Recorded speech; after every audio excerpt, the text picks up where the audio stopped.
morning, and welcome to Bill It or It Didn't Happen, GAPABA Office Hours with Amy Cheng and Raymond Tran.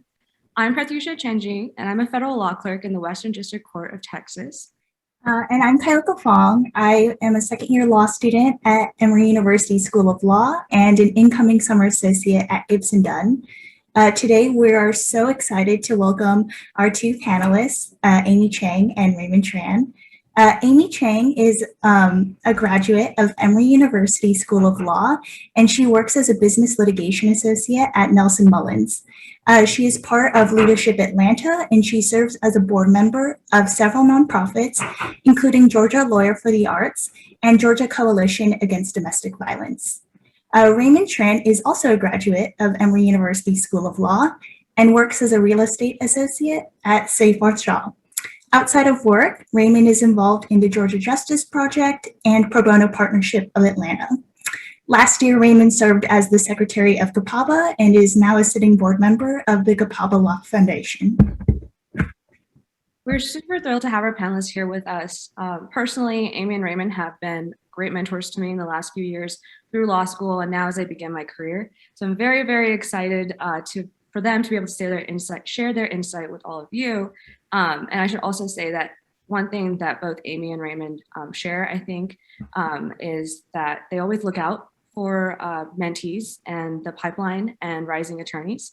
And I'm very excited that they will be here to give their awesome knowledge on the law and how to be an attorney to all of you.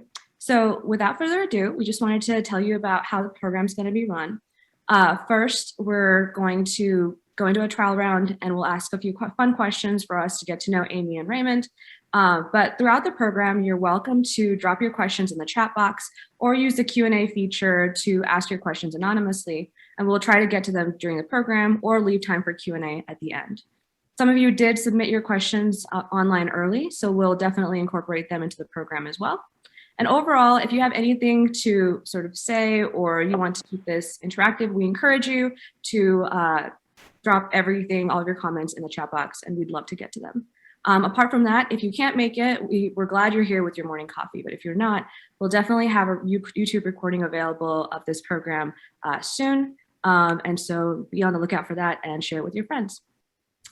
Okay, so let's get started. A quick thing about the trial round, Amy, Raymond, it's pretty simple. I'm gonna ask you a question, Kayoko's gonna ask you a question, and you're gonna try to answer in one sentence or less, but give the best story that you can. And then the other panelist has to agree or disagree and then try to up you in their storytelling.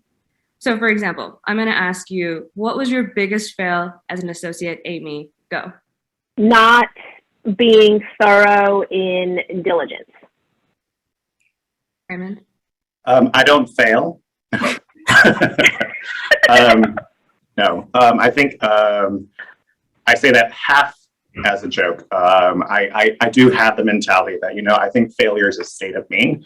And, so long as you're willing to get back in the ring, you don't fail. It's a learning opportunity. But in the spirit of your question, I will say the instances where I've overcommitted and I have said yes, I have a tendency to overestimate myself and just think, yeah, I can do all that and get dinner and do this and that and whatever. And then I find myself in a situation where I'm only, I'm running on half a tank and I'm only able to deliver mediocre work product for all of these things I committed to when I should have really prioritized and just delivered excellent work product on a few. So Kayoko, who do you think the winner is there? Maybe Raymond for jokes. Right.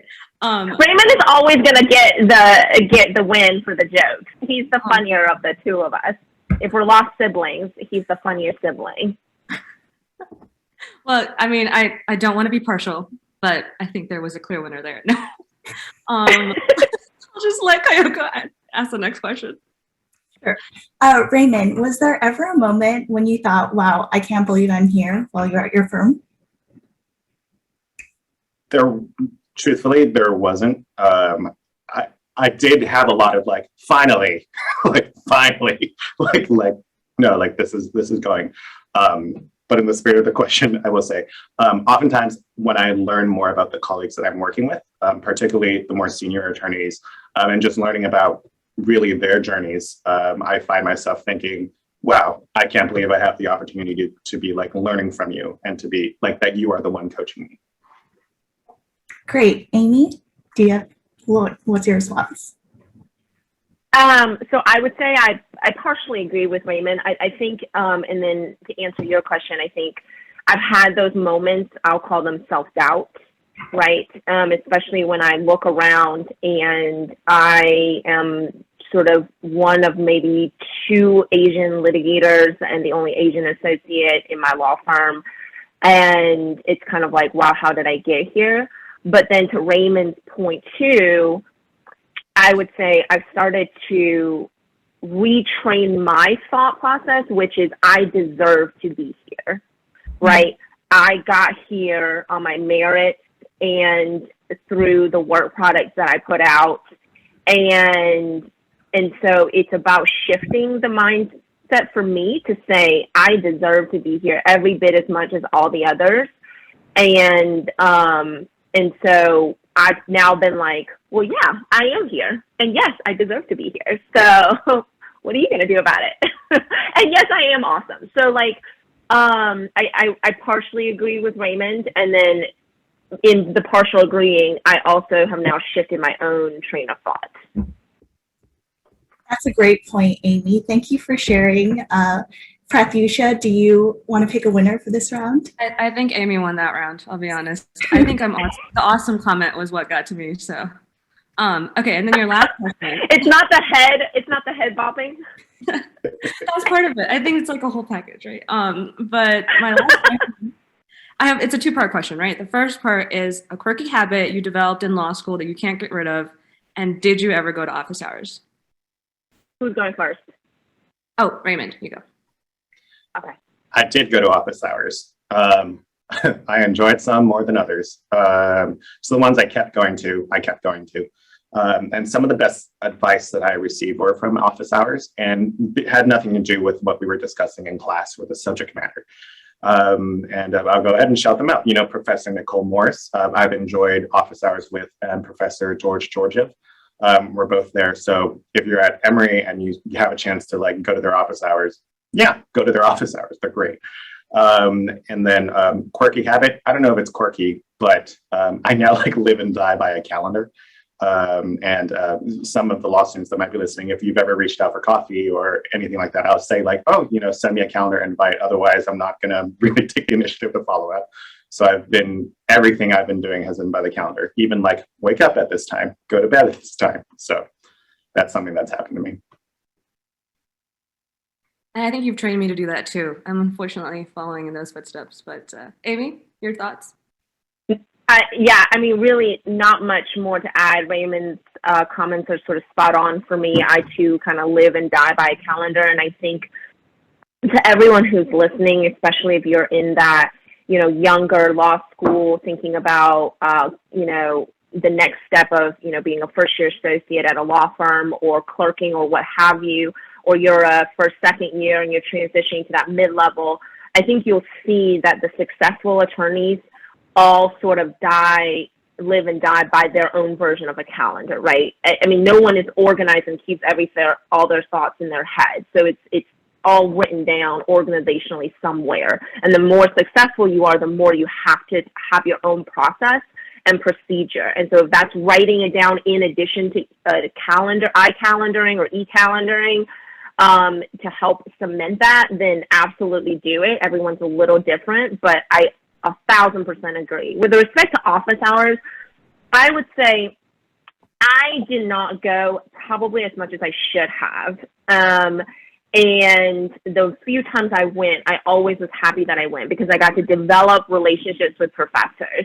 And while I never, got to see the fruit of that, you know, relationship networking, a friend of mine who graduated a year before me, she actually now works with her professor, who is head of the real estate team, you know, at a good law firm here in town.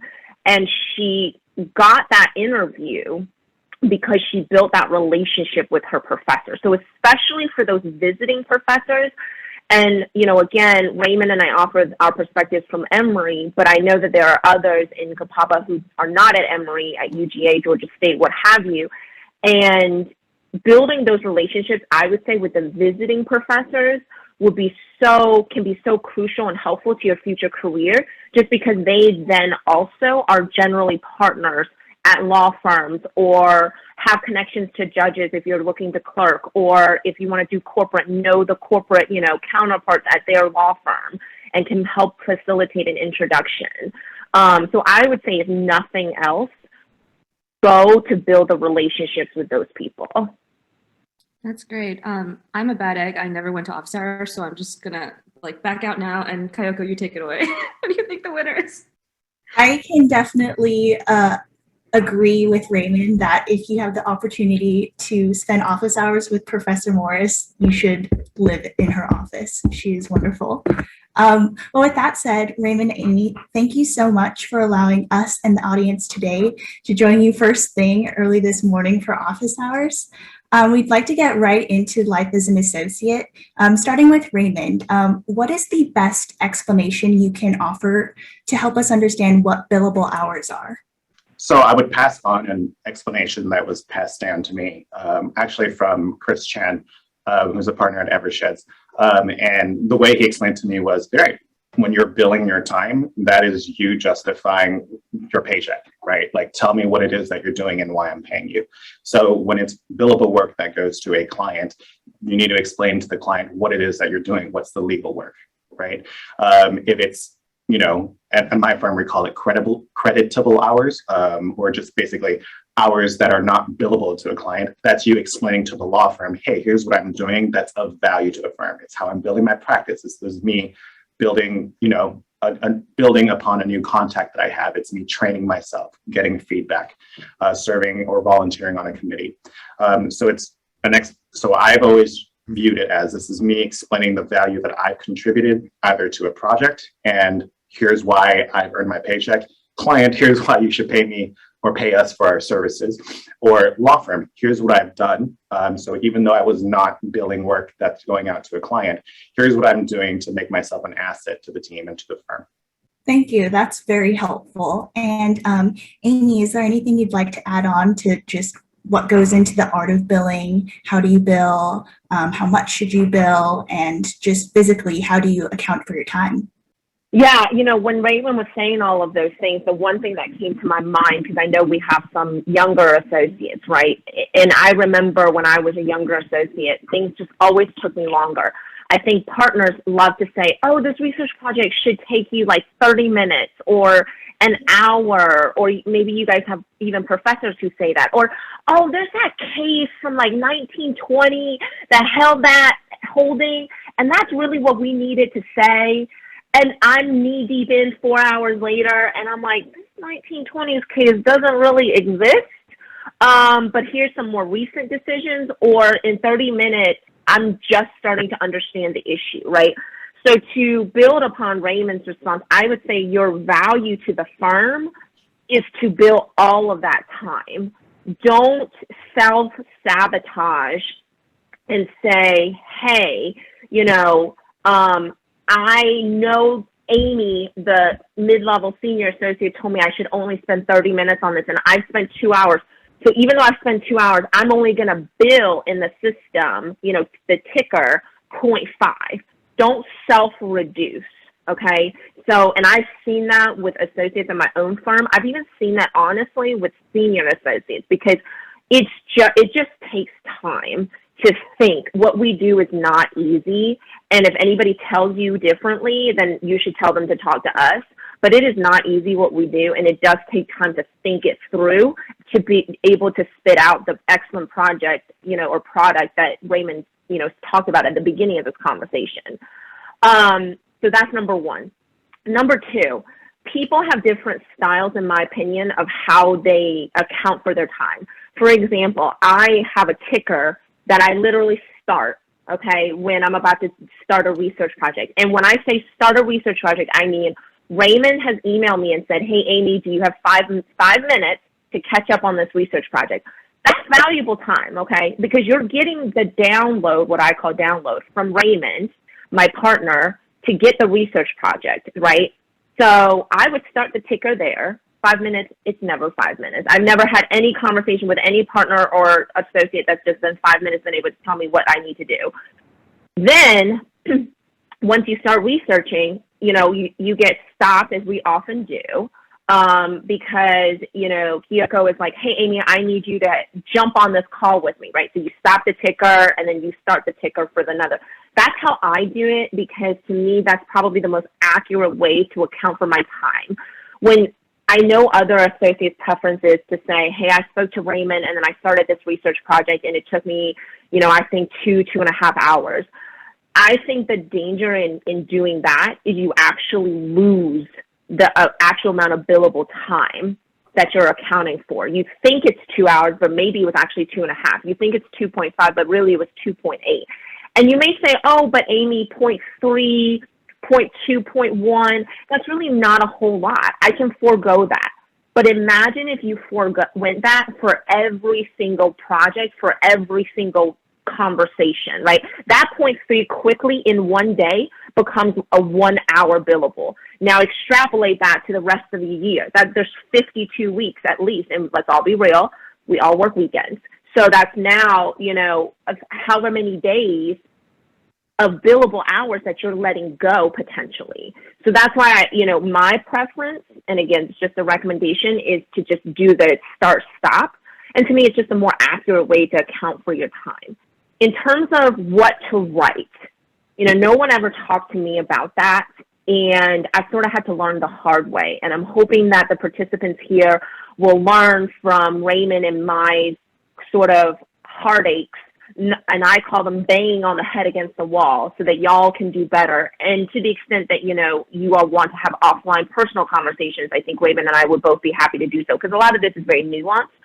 But generally, it really depends on the style of the partner.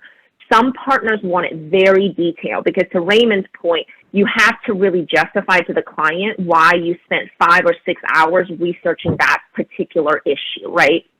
And because 5 or 6 hours at our billable rate can be a few $1,000s. And so no one wants to just hand a firm a few $1,000. So you have to account for it. But some partners, and I'm in the white collar defense space, so when I write I call them journal entries, billing entries for the white collar defense, there's always the possibility that my journal entries could get turned over in a subsequent TTAM litigation with the Department of Justice, which means I have to say just the right amount without saying too much, right? Because if this is all discoverable, which technically it shouldn't be, but let's assume it was, and I'm over here spilling out, and then conferred with Raymond regarding culpability to blah, blah, blah, that could be used as evidence against my client, right? So it depends, I would say, on the style of your partner, on the type of cases that you work on. But I would say generally, and I would love for Raymond to weigh in on his experience, is the third point is the client. Sometimes clients don't pay for internal conferring. We don't work in silos as much as people think we do. So when I confer with Raymond and I know that the client doesn't allow for us to confer internally, I just say plan and prepare. Yep, yes, I sure did plan and prepare by myself and my invisible friend. I sure did. And then, the clients that do allow for you to confer, I usually say confer with Mr. Tran. Some partners prefer for you to say attorney Tran. It's very nuanced, so there's no right or wrong, but that's why we call it the art of billing, right? And then with respect to research, don't think of it as just you're researching, right? You are researching, you are reviewing, and you are analyzing case law. That's what we get paid to do. So make sure in your summaries, you say all of those things, because if you're just reviewing, that could be a passive review. Why did it take you 6 hours? Well, I had to review, I had to think about the case law, and then based on the case law, I had to then think about subsequent search terms to incorporate into, the second iteration of my search to then be able to do, call out the right case law. Again, this is a litigation, and I know Raymond's going to talk about the, corporate perspective, but there's a lot of nuances, and you want to just make sure that you're thinking about what exactly am I doing? And at first it will be really, really hard because you're thinking all the time about the project, about giving a good deliverable to the Raymond and Amy's and the Bonnies and the Kayokos of the world. Then you're thinking about, oh gosh, I also have to account for my time so I can get paid and get a good bonus at the end of the year. There is a lot. We are not saying that it is easy. We're not saying that or anything. But I will say over time, it becomes a habit like anything, right? And it does get a little bit easier. It's just the first 2 years, when you're the first year, second year, it's just, you're still on that training wheel process. And I would say too, because I'm sorry if this is a monologue, but make sure wherever you are that you find sort of a mid-level associate to the extent you can to have a private conversation with them about how they bill, okay? I train my junior associates the way I'm having this monologue conversation right now with you all in discussion because I want to set him up successfully. I can't anticipate every other partner he works with, but I generally know how to write and how to bill for my time in the proper amount, and then also the art that's associated with the narrative, right? And I also look at pre-bill, so I see the story, right? And so, make sure you find someone that you can trust to kind of go through some of those nuances with. And if you don't have that at your firm, because there's just no one you feel comfortable with at a big law firm, or if the firm is too small and you just don't have that type of support, please reach out to, Raymond and I. I think we'd be happy to sit down with you guys, even if it's virtually for just 15 minutes to give you some feedback and pointers on how to do that. Okay. I just think it's very important because the reason why I'm spending such a long amount of time talking about this is because when you bill properly to the firm, then it's the first step to demonstrating that you are an invaluable associate. And when you're invaluable, then more opportunities come to you at your firm or with your partners. They're more likely to take you to client dinners, client outings. They're more likely to put you in the leadership track with your various subcommittees, okay? You're more likely to get sponsorship for when you're up for partner, non-equity partner, and then ultimately equity if that's the tiers that y'all have at your firm. So it's the foundation to building your success and your brand at your firm. And so I'm going to pause there because I know I've been talking for like the last 10 minutes and I'm so sorry, and let Raymond sort of take it and see if he has anything to add. I'll add kind of two perspectives. So the first one that I'll add is just remember, so the objective of billing your time or entering it is, you're putting down a bill just like you would if you were at a restaurant. You get the bill, you get the line items of each of the things that you ordered. The objective is the firm will turn this into the client, and the client's going to look at it and be like, am I willing to pay you for that or am I not, right? And as Amy mentioned, there's a difference between just putting, I researched with, I identified, compared, and analyzed these authority sources, right? There's a difference from saying I drafted a contract with, I negotiated a business issue and I drafted that resolution to mitigate these risks. So remember that that's the objective and that's why you are doing it.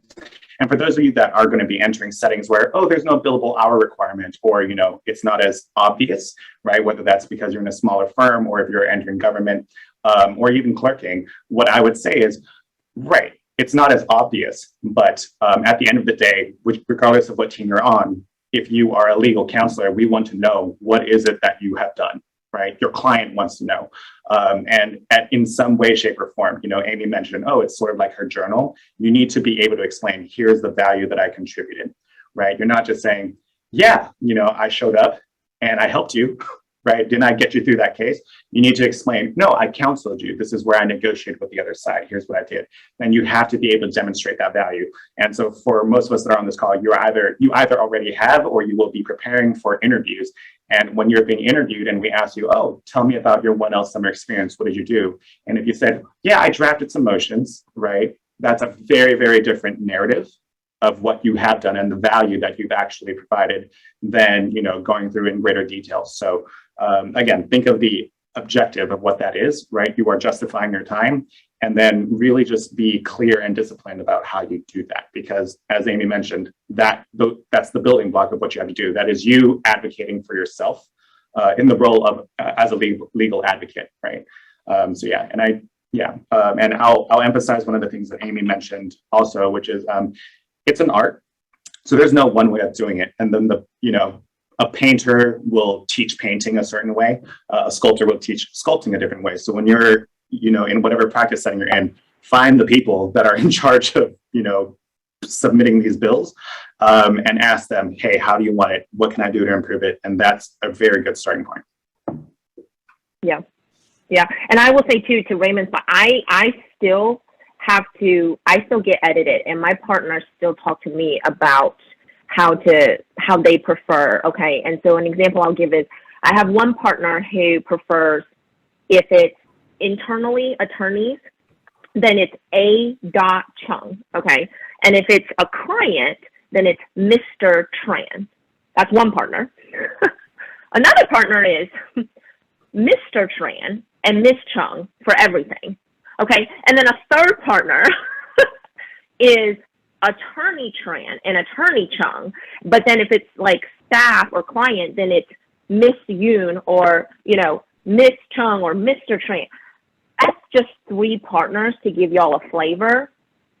And I generally work with about 5 or 6, and I'm sure Raymond works with, just as many, if not more.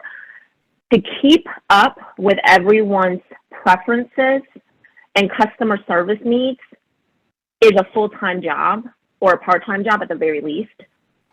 But what I do is, for Raymond, for example, I make a note to myself. If you looked at my computer screen right now, I have so many Post-it notes all around, okay? So I'll say for Raymond, he likes his billing, Mr., Mrs. equals attorney, staff equals A.Chung or what have you. Think, too, about creating cheat sheets for yourself, because as you start to get more senior, you actually get a lot more responsibilities. I actually thought, like, when I was junior, I was like, I can't wait to be senior. I just want to know what I'm doing.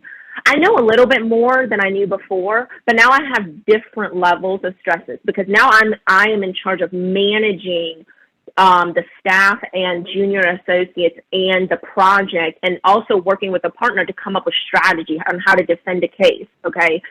Or in deals, for my labor employment experience, it's like, how do we negotiate, to Raymond's point, how do we negotiate this employment agreement so it's to the benefit of the employee? Oh, but then wait a minute, okay, because if you're in corporate and I'm on the buy side, then I need to negotiate for the company.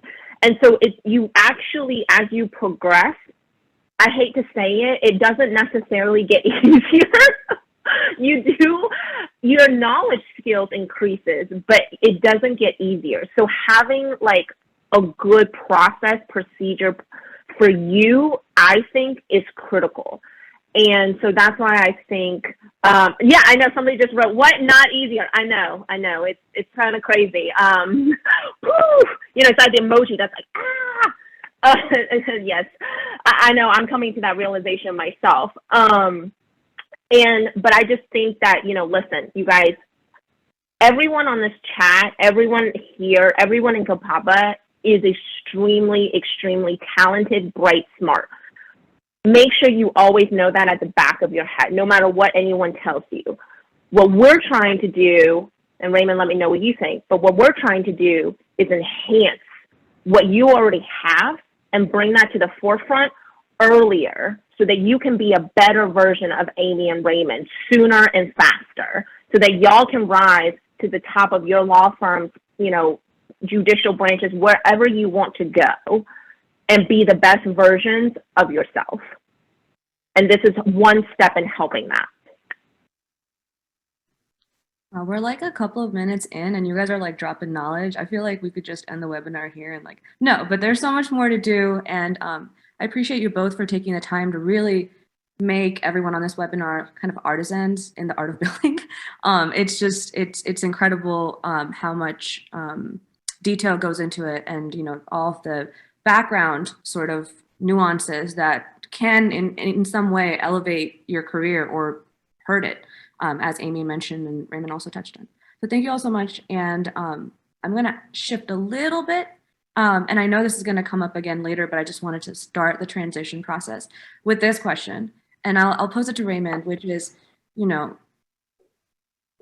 Kayoko and I are positioned to enter big firms, and a question, even for young associates who are in the audience right now, is insight on ways to position yourself within a big law firm, right? How do you walk in and make sure you're not just, a small pawn in the bigger machinery?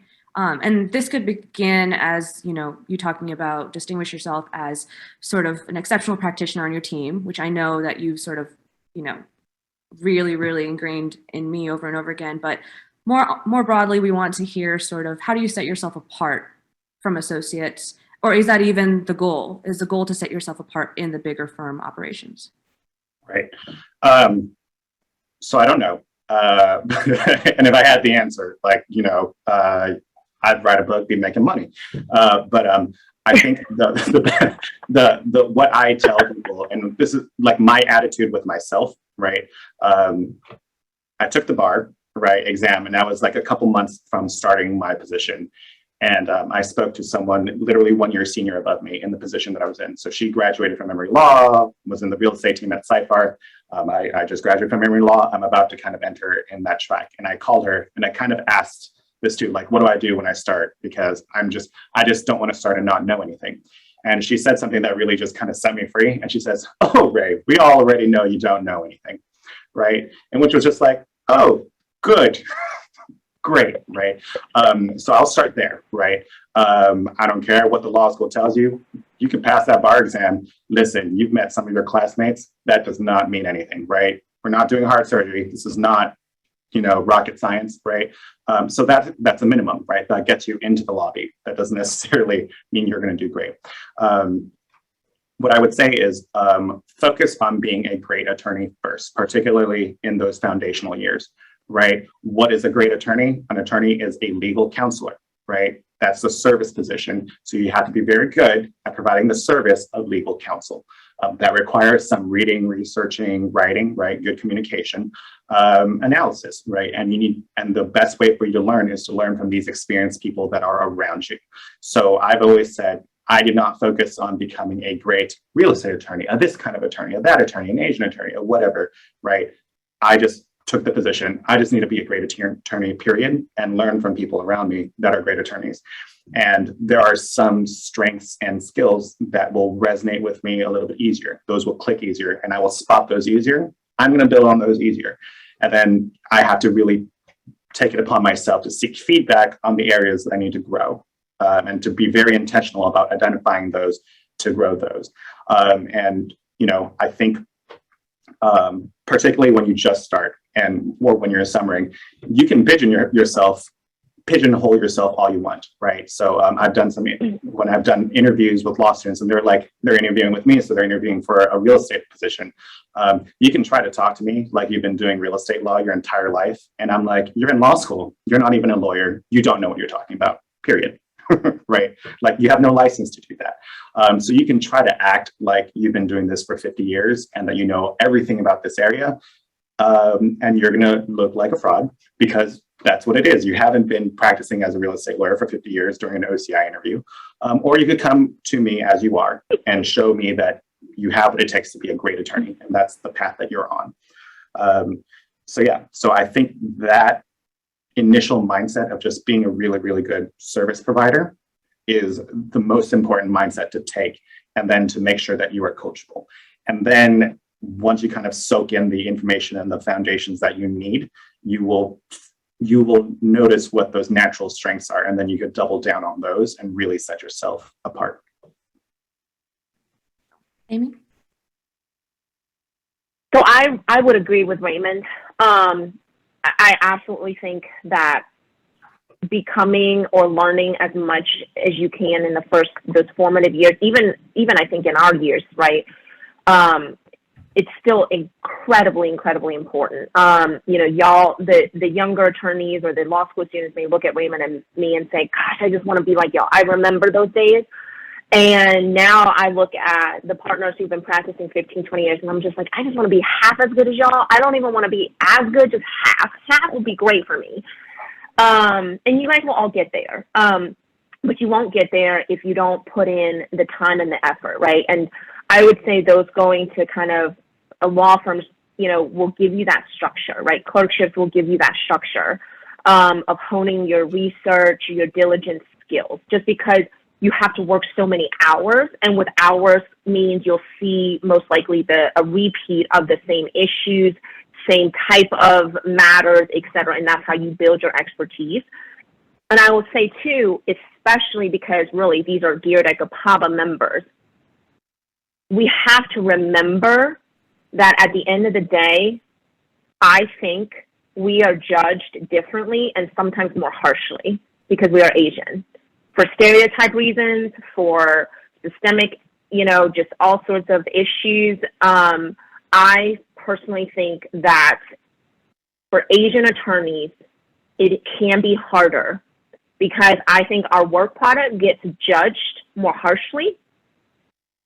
And so if I was, not an Asian attorney, but I messed up, people might give that person a pass. But if I messed up, I may be told that I can't succeed, that I don't know what I'm doing, right? Same juniors, but I for some reason get treated, in my opinion, a little bit more harshly than my counterparts. So what that means, though, is for each product, and I go back to Raymond's first initial sentence, you have to, in my opinion, double check it, triple check it. It goes back to the billing, because this is all in a way interconnected to each other, right? Don't worry about how long it takes you. Worry about it being an excellent work product. Because if it's an excellent work product, if Raymond picks up my work product and he's like, wow, this is really good. It has no typos. It flows well. It's camera ready, as the partners love to say. Then I'm more willing to give Raymond a second project, a third project, a fourth project. And the more projects I give to Raymond, the higher his billable goals. The more he's willing to bill, the higher he will rise in the firm. And so, this conversation sometimes I think can be overwhelming, and I get that, okay? Because it's like, there's so many moving parts. How do I do it all? And it can feel overwhelming. I think Raymond and I would say we understand, we feel you can do it. But to his point, focusing on the product, right? When you get overwhelmed, what I do is I take a moment, I take a breath, I say, what is the pants on fire? Not what the partner thinks is pants on fire, but what is actually pants on fire, right? So in litigation, we have deadlines, like court deadlines, which if we don't meet, it's essentially saying like, okay, well, you think the other side's arguments are true and correct, so we have to file something. So what is actually pants on fire? And then prioritize it that way. But then initially, remember that your skills got your foot in the door. But to Raymond's point, to succeed, you have to continuously prove yourself with each and every product. And it is not fair. It is not. I see Raymond nodding his head in agreement. But that is the world we live in currently. And while we're all doing our best to try to change that, it hasn't made too much of to switch the needle one way or the other. So in this moment, you guys have to put forth literally your best foot forward, okay? And again, this is very generic advice. So like tailoring it to your specific practice, if you're a junior attorney on the call, or if you're a law school student about to prep for your summer. I think Raymond and I, again, would say we are happy to meet with you individually on a case-by-case basis, because cases are similar, but they're also distinct, and it's very nuanced. And so this may make sense to you now, but in the moment you may say, oh gosh, okay, Amy and Raymond said to do this, but I don't actually know how to apply that advice to my situation, right? How to connect that. And we're here to be that bridge for you, to help connect and to use our experience to help you with that. Was that helpful? Yeah. I do want to kind of build on something that Amy was saying. This does not narrow it to a more specific situation. It broadens it a little, actually. But something that she mentioned was an important thing that she mentioned that I kind of want to pull out is, again, remember, the profession is one of service, right? So you're a service provider. Whether you're an associate, a clerk, for a judge, whatever, you are providing a service to a client or a client of some sort. There are some technical elements that are required for that. And so for those of you that have ever looked up to like interview at a firm, you'll realize like technically all the firms have all of the lawyers and all of the practice areas. And if you do it long enough, the technical elements, we could check those boxes. All firms can file things by a certain deadline. All firms can draft and print certain things, like they all kind of have that. You can learn those things too. Those are very learnable. That's what the bar exam there is for. It's to make sure that you've met some certain technical requirements. Then there are going to be things that are going to be specific to you and that you are being hired for, or that you can offer that is unique. I do think an important element of that I've described it as is I'm hiring you for your judgment, right? And people are hiring you and thinking about investing in you in some way, shape, or form for your judgment. And a lawyer or a legal counselor, you're able to judge certain facts and certain analyses out there and to deliver it in a way so that your client can make an informed decision. And because they trust your judgment, you can represent them in advocating for it. And that's important for you to understand and to understand where you kind of fit in that ecosystem.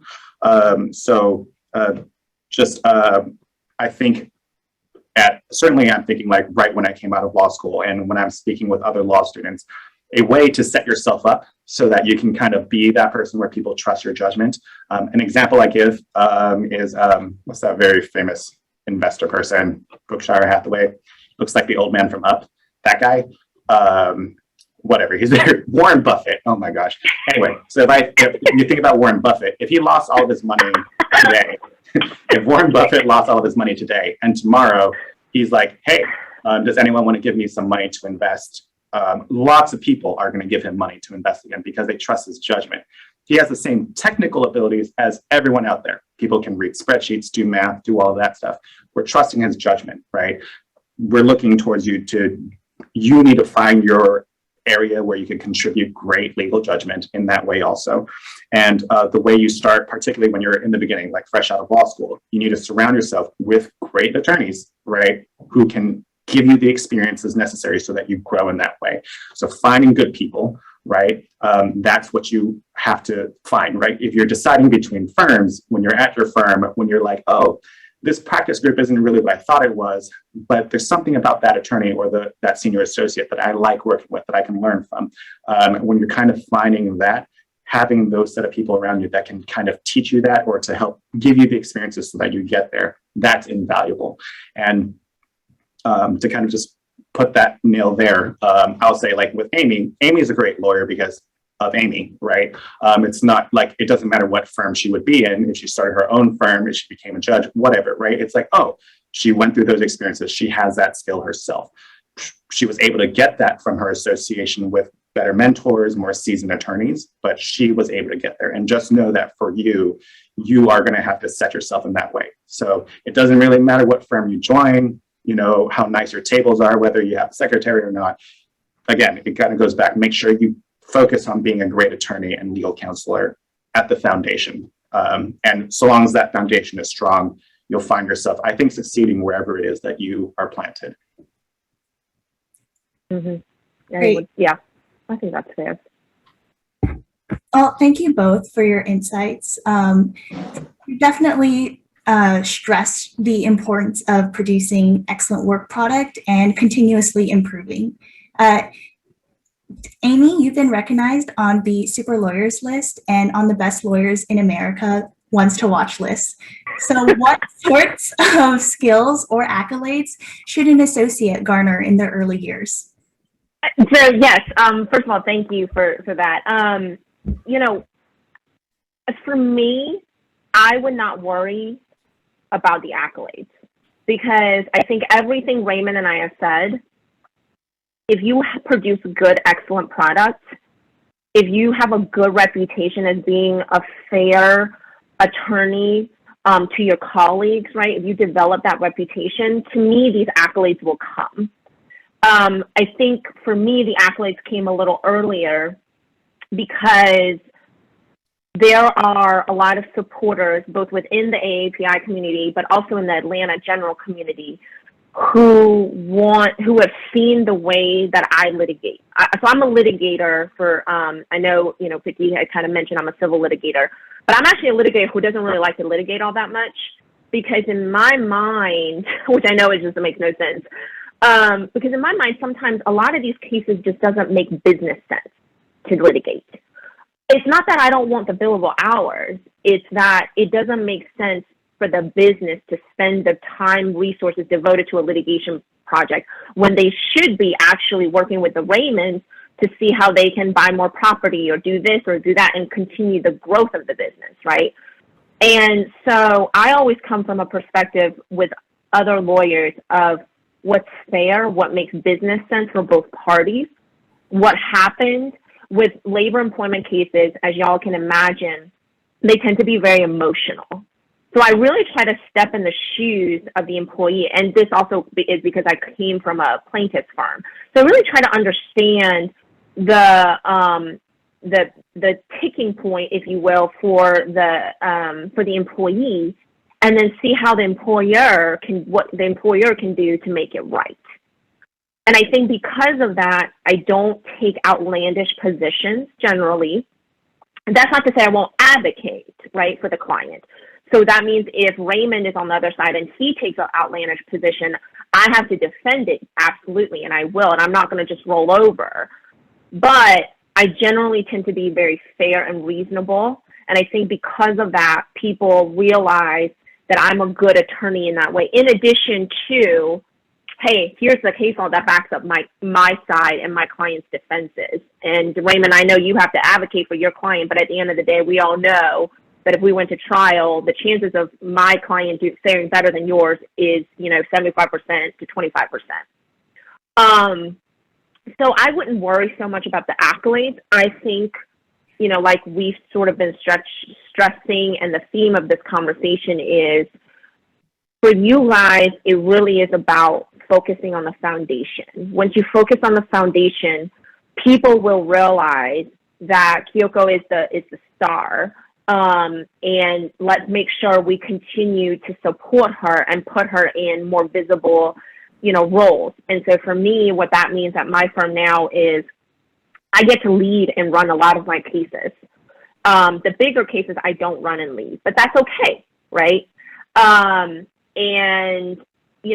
I think that's just something to think about, because that comes with time. And the more that I'm able to run my cases, because to Raymond's point, I've proved and demonstrated to my partners that I have good judgment, that I have good judgment to be able to run things on my own. But hey, when I need them, I will come back and say, this is getting a little sort of out of my comfort wheelhouse. Can y'all come in, step in as the senior partner and use your gray hair to sort of, be a little bit more persuasive to the client or to the opposing counsel, right? So that would be my thinking. And I think more than ever for you guys, GAPABA and just generally the, NAPABA, GAPABA, the AAPI community, they are, I think, even more honed in on us as young associates to ensure that there is that good pipeline, as you call it.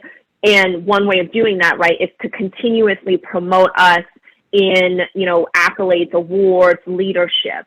So just know that they are watching, and every opportunity that GAPABA and NAPABA will have to put our names into the community, they will, okay? So if nothing else, know that they, GAPABA has our backs, sides, and fronts, if you will. Yeah. And Raymond, what do you think? Yeah. One of the things, this is to emphasize what Amy brought up, which is, a lot of those accolades and achievements, like, yeah, I'm sure she said, yeah, it's lovely. Here's how you spell my name, put that on the plaque. But I don't know Amy like this, but I know it's not as if she set out to get those, right? She was just a great attorney, and she was recognized. And I'll bring it back to law school. Like, for those of you that are in law school or close enough to remember it, we are all sizing each other up, right? It happens naturally. There's a curve and all that. And when you talk to your classmates and you think about, would I trust them for advice? Would I go to them one day? You're not wondering what their accolades were in undergrad or in law school even, right? Now, some of those achievements are great, but those that you respect, those that you trust, and that you think, hey, in the future, if I trust that they're going to do something great, it's because you're recognizing the work that they put in, not because an accolade came or did not come, right? Amy and I consider both of us to be like high achievers, and we've done great things in what we do. But so everyone here knows, the National Asian Pacific American Bar Association does not consider us good enough. That does not make us not good. Sorry, I just had to bring that up. Right. But what I will say is, right, neither of us are doing it for the accolades or chasing anything. What we are doing is we're making sure that we're great first. And if you have that foundation, the accolades will come. Right, the opportunities come for you. Yeah. I trust for both Amy and I right now. If you're good at what you do, that's the best job security you have. Right, the jobs will come to you, the opportunities will come to you. Again, Warren Buffett, you have the judgment, you have the experience. You can lose it all. People and opportunities will still come to you. The modification I will make: I am someone who, I benefit from setting some form of a target. Right? Not that this is what you're seeking, but for me, I do think if you have to seek praise and if you have to find a way to be graded, right? The person you're providing the service to, they are evaluating the quality of your service and the quality of your skill in this profession. That's the evaluation that you want to seek. That's the feedback that you want to seek. So for me, the few times where I've had to run into my office and cry because I don't take compliments very well, was I was on a call and then the client said, "Wow, we're really glad you're on the team." And I lost it because I'm like, "Oh my God, thank you. I'm glad too." But that was huge for me, right? Or when a partner that I've been working with because I really respect and goes, "No, I'm really glad I hired you. I knew I was a genius. I'm a great judge and character," right? They're "I was glad I spotted you." And for me, I'm those are the people that I'm providing all of this service to, that I'm providing my judgment to. And the fact that they are getting value from it, for me, is the highest honor that there is. So, I don't need NAPABA's Bernie Sanders participation trophy. My clients and my partners think I'm a great attorney, right? And so that's what pushes me to continue to do better, is the fact that those that are getting my services, receiving my services, find them valuable. Thank you both so much. We will nominate Raymond again, just so everyone is clear on that. They don't deserve me, so it's fine. I know there was a Q&A question for us, and I wanted to answer that really quick. And Raymond, I want to get your thoughts on this. Someone had asked if you're researching and you need to take a comfort break before jumping back in, do you bill for that restroom break because you're a service professional and you're expected to take short necessary breaks, or do you not? Okay, I'm going to give you a very lawyerly answer of it depends, but here's why. If you are literally like me and you're knee deep in it, but it's been 2 hours probably, and you really need to go because your body is sending you signals as such, and you're like me and you try to find the shortest pathway to the bathroom and then do your comfort break as soon and as fast as possible and then come on back. My personal recommendation is yes, you should bill for that time, because while you're also running to the bathroom break, it's not like your mind stopped thinking about the research project, right? Oftentimes we can't really, especially for a research project, or if you're doing due diligence, because I know not everyone on this call is a litigator. So you're thinking, and so when the way I've been trained is when you're thinking about something, and this is why people say if you're in the shower thinking about it, you should be billing that time. However, what I think generally has happened, and this is really true pre-COVID times, is I'm on my way to the bathroom, but even though I'm taking the shortest path, I still run into someone, like another colleague or something that, I haven't seen. And so I end up chatting with him or her for just a minute. But when I say a minute, it's really like a 0.1, 0.2, right? So the ticker is running, but really, if you stop to have that conversation, then you aren't, in my opinion, then thinking about the research project. So you should probably go back to your ticker and reduce it by a 0.1. So to me, that's why I give the "it depends" answer. I will say too, there's also questions generally around do you bill for traveling? I do not know the answer to that because I haven't figured it out. I have partners that tell me, yes, bill all your time but for the case, you wouldn't be doing this on a Saturday or Sunday. I have some partners say, bill for your time, but also work on the case so that, you can justifiably say, I was reviewing a pleading, or for Raymond, it's like I was looking at the negotiating documents, the APA, whatever, equity purchase agreement, that agreement, right? I have other partners that tell me, bill for your time, but only bill half of your time. So if you flew and all that travel time was 5 hours, bill 2.5 hours, because it's kind of like splitting the baby. The firm eats it, and then the client eats it. I don't really know the answer. I think it's one of those like billing things where it depends on what your partner's preference is. Luckily for me, my partners, because they know that there's such nuance with it, they will generally tell me ahead of time. I have never really had to ask them. But to whoever asked the question about the breaks, I think that's great that you're already thinking about that and being cognizant of it. For the bathroom, it's a little bit more black and white for me. For traveling, it's a lot more gray because there's so many different customs, it feels like, based on firm, client, partner. So that's a little bit more of a difficult one. And I know that's not the question being asked, but I wanted to incorporate that because I know that's generally, for even in my experience, something that comes up a lot. Raymond, what do you do? It depends. To Amy's point, I do think you go to your partner, you find out what the best practice is. And if you're not sure of the reason why, ask, figure it out. You usually get a good explanation. I adopt, and this is largely just because of the folks that I answer to. And this is their position. So it's a position I take, which is, if I'm working, I'm gonna tell you, I'm gonna earn my paycheck, and this is exactly what it is. At least the way the structures are on my team. It's not my job to edit or to do that. So my job is to report how much time I've spent doing something, and that's what I do, sort of as a big picture. When it comes to instances like, okay, well, I'm gonna walk to the coffee machine because I'm thirsty, but I'm thinking about the project or such. The question that I ask myself is just, okay, well, if you were the client, would you pay you to do that? And if I think the answer is yes, then I am very comfortable with billing it. And if I think the answer is no, Raymond, you would not pay yourself to do that, like that's not happening, then I don't. But that is, again, something I decide with myself. And if you're ever in a situation where you're unsure, or if there's a gray area, or a yellow area, because we're talking about bathrooms. But anyway, like if you're ever in that kind of position, no, ask someone more senior than you. They would have the experience and the insight to advise accordingly. So I want to ask one more question because we're at time, and I know you both have hard stops and we want to be mindful of your time and our audiences as well. But I just wanted to ask really if, starting with Raymond, what advice do you ever receive in your, during law school or in your early years as an associate that's really stuck with you, and, last thing you want to say to the audience that you want to pass on? Go ahead. Yeah. So I've already mentioned one of them, which is focus on being a great attorney first.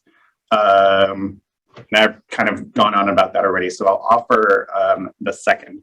And the second being, just remember, there's a reason why we hired you and not someone else, right? Whether that's the clients hiring you or you working on something. So yes, be a great attorney first. You're always going to have to grow and get better at being a legal service provider, but just know that you're going to have a certain set of experiences and judgment that is unique to you, that you can offer that others aren't able to, that you will be relied on.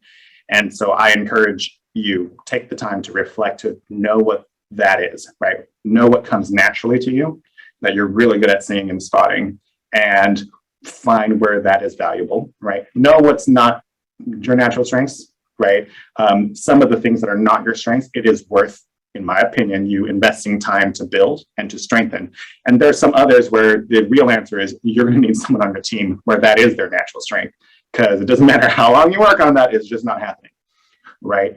And proceed in that way. So I think, it's important to reflect and evaluate to see where you are, how you fit in your team, your structure, within the goals of the client, within the profession, and you can find out where that is. So as sort of a mini example of what I just described, right? I have found myself oftentimes in situations where there are a lot of people, lots of opinions, whether it's a board meeting or let's discuss this idea or a brainstorm. You know, I'll have something in my mind and I'm like, oh, that looks weird. That sounds dumb. Wait, hold on. What is that? And why aren't we doing this instead? Right. And when I actually say it and vocalize it and bring it up and say, why are we doing all that mumbo jumbo nonsense? Like, why isn't it just this? Right. Oftentimes when I say that, people go, oh, right. Right. Like, and then we are able to proceed from there and we get a better work product, or it leads to a more productive part of the discussion. Amy and I were in a meeting I think like last week, where I brought up a few things and other people were saying, great, like I had that thought, I didn't quite know how to articulate it, right? And as an attorney, it's kind of good that I know how to articulate something a little more sophisticated or nuanced. So I have found that, oh, I'm able to kind of see those things and bring it up, and those have been valuable. That's good for me to notice, right? And in a lot of instances where I find myself like basically kicking myself, or where I've shot myself in the foot, I saw that and I'm like, you know something, this is not really my place. It's not really my thing. Other people know better. And then we'll be knee deep, and then down the road, all of a sudden they'll be like, oh, well, the client noticed this actually. And I kick myself because like, I saw that too. How great would our team have looked if I said, hold up, I want to raise this up. Maybe not to the client, maybe not on that call, but it would have been important. Like, it would have been valuable if I flagged that. Right. And then, the people I work for would be like, oh, Ray saw that. He has an ability to see this. So even if we're not sure about it this time, he only raises things up usually when he raises things up, it advances us in that way. Right. This is his angle. That's good for me to know. And it's good for you to know your weaknesses. For one of the GAPABA meetings that we had, I shared with the board, I said, for this process that we're doing where we're receiving applicants, I'm super biased. I already picked our winner. So it's probably best that I am not involved in the selection of the winner, right? Because I'm biased, right? And they're all like, no, Ray, blah, blah, blah, you can do it. And I'm like, no, I can't. I'm telling you this right now. So this needs to be delegated out so that we can all have a better process, right? So that we meet the goal better. So that awareness of what's your natural strength, what I think you should double down on, because the success from that compounds, right? And compound like, oh, if you're 10% better at it than other people who have to try really hard, that 10% builds, like, it's not a big deal today, but, in 2-3 years, the fruits of that labor, right, cannot be measured. They can't compete against you for that. And then be very aware of where you're lacking, so that you surround yourself with people who make up for that. Amy? Yeah, I don't really know how to follow up on that, but thanks, Raymond. I should have gone first, but I'm just going to close it out with one simple phrase that someone told me 3 years ago, and I've been using it ever since, which is never give up. It's 3 short words, and for some reason, it has always stuck with me. This profession is extremely difficult. If someone asked me if I would do this again, my answer is probably no, I wouldn't. I don't know what I would do because I'm not very good at many things, but it's tough. And then being in a law environment, big law, medium, small, I don't really care what the size is. There's a lot of demands and pressures, okay? Clerks, what have you. I mean, there's just a lot of pressure on us at all time, in-house, whatever you have. So wherever you go, the grass is not necessarily greener because it's brown everywhere. So it's just tough. And it's tough mentally, very tough mentally, and then it's tough physically because we don't ever have time to focus on ourselves, right? So it's like physically it's hard on us, and then mentally it's even harder. But if you have the phrase never give up, and then coupled with you're going to probably mess up. I've never known any associate to not have made a mistake. I've never met any clerk who hasn't made a mistake, missed an issue, had typos, and went, oh, I didn't mean to send that. I'm so sorry. Or, send it to the wrong person because, there was a Raymond Tran at Alston and Bird, and it went to that person instead of Raymond Tran at Seyfarth. mistakes happen. It is easy to want to give up.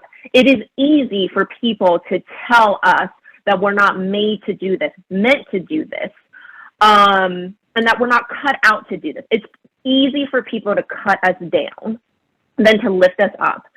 And I think part of the reason why GAPABA, Raymond, Prati, Kayoko has these office hours is because we need to lift each other up within our community. There isn't enough of us out there. There isn't enough of us in each of our firms, right? Raymond and I are great examples. We're not at each other's firm. But will we absolutely do what we can offline to support each other and lift each other and promote each other? 1,000%. And that's what we want to do with all of you on the call, in the community. But don't give up. Don't walk away from this. You chose this profession when there was hope in your eyes, and there should still be hope in your eyes. And don't give up on that hope, on that dream of justice, however it means to you. And however we can be here to support that so that you don't give up, that's what we're here to do. I do want to add something to something Amy mentioned, or I'm going to add a sub-bullet point. Don't give up. That's very important. And then I would say, make sure that your tank is not, make sure that you're not running on empty, right? If you are running on empty, you are of no help to the team, the client, to the profession, to anyone else, right? You become one of those attorneys that hate the profession. And that when you talk to a 1L who says, hey, can you tell me about billing? Oh, it's the worst thing in your life. Go away, right? That's what you become, not really what it is that we're going for. So evaluate just where you are, right? If you are running on empty, right? You need to give yourself permission to be like, all right, I need to pause, I need to refuel, I need to rethink this, right? That is not the same as giving up, right? When you're you are still on the road, you just need to refuel. So just be very aware of yourself. It is true what Amy said, right? You're entering into an arena where, well, it's less vicious than law school, but you're entering into an arena where it's competitive, right? Right? People from the outside want to tear you down. That's very true. And I've always said, and I don't know if this is just a super Asian thing or if it's a lawyer thing, and if it's a combination of both, that compound thing that I've been talking about earlier really applies here. We have a tendency to be extra critical on ourselves, right? And so for what I said earlier about oh, Ray does not fail. He has moments and opportunities for learning. It's a little thing that I've done for myself so that I don't overly beat myself up. So something that I will impart onto y'all, right? You can feel upset that you made a mistake in whatever all you want, right? And if you beat yourself up unnecessarily, the client isn't even beating you up, your partner isn't beating you up, you want to beat yourself up. For me, I'm I don't have time for that. Go over there and beat yourself up, right? But if there's someone else who's just oh, my bad, let me fix it. Let's move forward. And here's how I'm going to make sure I don't do that again. I'm going to go to that person over and over and over again, right? For some of the law students that might be listening, some of you have chatted with, and if I say, hey, how's it going, right? There are 2 law students, both of them struck out at OCI, right? If one is saying, oh, it's terrible, blah, life is awful, all these terrible things and all these missed opportunities. And there's another one that tells me, well, this is what I'm looking for next, right? Both of them, after I meet them and have the conversation with them the next day, have the same goal. They're both trying to get the next job. They're both working on something. And when both of them email me, there is one where I see the email and I'm no, right, that person. And there's another where I'm going to be I'm happy to help that person, right? Nothing to do with, again, we're here with GAPABA, we're all supporting each other.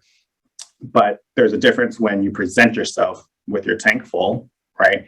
And there's a whole other when you're running on empty and you unknowingly tear yourself down, tear others down. So be very aware of that too. So on your journey to, yes, do not give up, but be very aware of what's a pit stop, what's a rest stop to keep you going, and what is calling it quits. Amazing. Well, thank you both so much, Attorney Cheng, Attorney Tran. This has been incredible for all of us in the audience. There were a lot of questions that we didn't get to that we wanted to get to, and I want to encourage everyone in the audience and anyone who's watching to add Amy and Raymond on LinkedIn, make that connection, use this as an opportunity. And they've been excellent mentors to me, and I'm sure will be to Kayoko and will be to anyone in the audience who take the time to reach out. Willing if they have time. If they don't, no worries. But I will pause there. I shake my head, and this is only a reflection of myself. If I have never met you, I don't talk to strangers, right? And I'm gonna say this because I do this to my mentees, right? You are free to reach out, right? If you come with a proper calling card for a stranger and you're asking for their time, right? And you're asking for them to give up billable time or time away from their family and loved ones, you're asking for something very valuable. Come with a proper calling card, right? So for me, something I'm just gonna push you all, especially if I've never met you, right? I can't speak for the others. My requirement is that you need to find 2 referrals. The internet is out there. You have professors that I've had. Ask them to broker the introduction. Because guess what? When you kind of move out of law school, not everyone's going to happily answer your questions for you. Those referrals and that reputation matters, right? So if you are going to reach out to someone cold, right, I am going to push you and encourage you, hey, come with a proper calling card. Look us up. Find out something about Amy. Go like, Amy, I saw you talking to whatever. You're a lot nicer than Ray, and actually a lot funnier. I'm interested in this area. This thing that you said resonated with me. When you have some time, can I this, that, and whatever. That's very different from, Amy, I need 15 minutes of your time, like you said, right? It's very, very different in that way. And again, we are a service profession. So I'm going to push back on that and say, no, like come with a proper calling card, right? Respectfully, because you are asking for time that we can either be making money and you're not giving us money. We could be spending it with people we love, right? And you're asking for that from us. So whether it's with us or anyone else that you're reaching out to that's a stranger, reach out like with the right calling card and with the proper ask. I agree. And also, I promise you, looking for the calling card and coming back to Raymond and making him his guru is worth it. I speak from experience. But thank you both so much for everything, for our morning coffee and for this podcast style experience. We look forward to more programs with you. We encourage everyone in the audience to come to more GAPABA programs because there will be a series of more events for rising attorneys in the future, particularly in the new year. Before that, we have a date for our Christmas party, or I should say holiday party, which is going to be Thursday, December 2nd. It will be in person. It's a great place to network. It's a place where I've met both Attorney Chung and Attorney Tran there as a law student. So I encourage everyone to consider that and mark your calendars. But other than that, thank you all for your time. Have a great day and the rest of your week and your weekend, and take care. Bye. Bye.